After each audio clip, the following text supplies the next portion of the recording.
గుండె సమస్య ఉన్న వాళ్ళు వాకింగ్ చేయొచ్చా, జిమ్ చేయొచ్చా అని నా పేషెంట్స్ చాలామంది అడుగుతూ ఉంటారండి. సో నేను అందరికీ చెప్పేది ఒకటే, ఒక్కసారి మనం హార్ట్ అటాక్ వచ్చిన పేషెంట్స్ చాలా జాగ్రత్తగా ఉండాలి.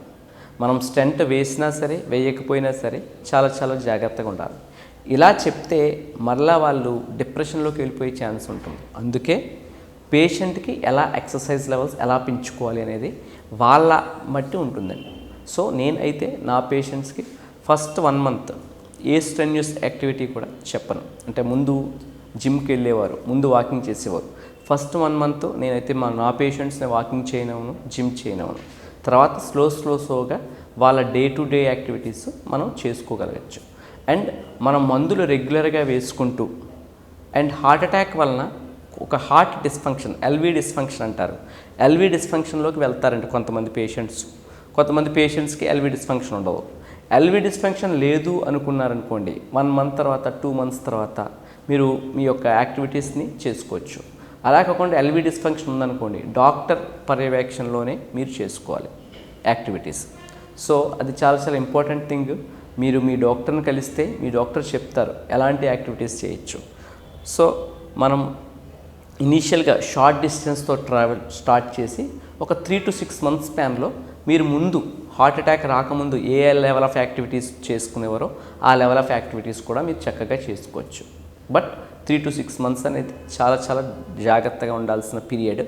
ఎందుకంటే ఆ 3 to 6 monthsలో మీకు స్టెంట్ వేసిన చోట మీ యొక్క సహజమైన రక్తపు పొర అంటే ఎండోథీలియం అంటారు, ఎండోథీలియం కంప్లీట్గా ఫామ్ అయిపోతుంది.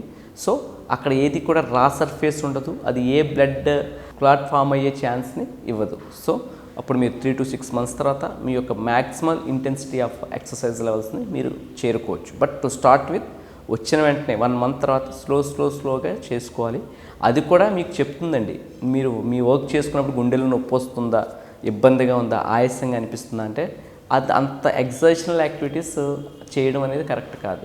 డాక్టర్ని సంప్రదించాలి, స్లోగా పెంచాలి. మాకు తెలిసిన మా ఓన్ పేషెంట్స్ 8 అయిపోయిన హార్ట్ అటాక్ వచ్చి స్టెంట్ వేసిన 6 months తర్వాత ఇప్పుడు యాజ్ ప్రజెంట్ 8 speed, 12 speed, 15 speedలో కూడా ట్రెడ్మిల్ టెస్ట్లో వాక్ చేస్తారు, రన్ చేస్తారు. సో వాళ్ళకి ఇప్పటికి వచ్చేమి కాలేదు, ఎందుకంటే వాళ్ళ ఎల్వి ఫంక్షన్ నార్మల్గా ఉంది. వాళ్ళకి చేసేటప్పుడు ఎటువంటి ఆయాసం కానీ ఎటువంటి గుండె నొప్పులు కానీ ఏమీ లేవు, ఏ సిమ్టమ్స్ లేవు. సో ఒకసారి హార్ట్ అటాక్ వచ్చాక మీరు ఏ లెవెల్ ఆఫ్ యాక్టివిటీస్ చేయగలుగుతారో ఫస్ట్ థింగ్ మీ యొక్క ఈకోలో ఎల్వి ఫంక్షన్ ఎలా ఉందనేది ఒకటి ఫ్యాక్టరు. సెకండ్ ఫ్యాక్టర్ మనకేమైనా ఆయాసం కానీ గుండెల నొప్పులు కానీ లేకపోతే గుండెదడ విపరీతమైన గుండెదడు కానీ లేకపోతే ఎక్కువ అనీజీనెస్ కానీ ఉంటే డాక్టర్ని సంప్రదించి ఆ యాక్టివిటీస్ని కొంచెం తగ్గించుకోవాలండి. అంత హార్డ్గా చేయడం మంచిది కాదు.